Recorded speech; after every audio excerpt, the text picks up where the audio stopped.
बिस्मिल्लाहिर्रहमानिर्रहीम। नबी अकरम सल्लल्लाहु अलैहि वसल्लम ने फरमाया, ऐसी उम्मत को कैसे पाक किया जा सकता है जिसमें कमज़ोर के लिए ताकतवर से मुआखज़ा ना किया जाए। किताब सही इब्ने हिब्बान, हदीस नंबर 5059।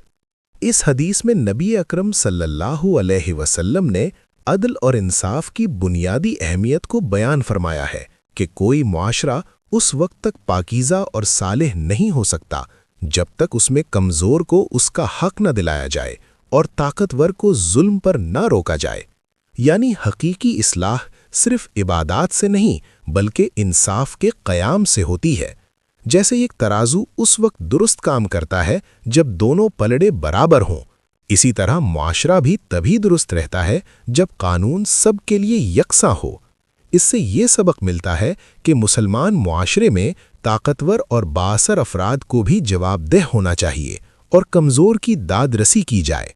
मिसाल के तौर पर अगर किसी गरीब या कमज़ोर पर जुल्म हो तो उसकी मदद करना और जालिम को रोकना ईमान का तकाज़ा है। ये हदीस हमें याद दिलाती है कि अदल ही मुआशरे की पाकीज़गी और अल्लाह की रज़ा का ज़रिया है।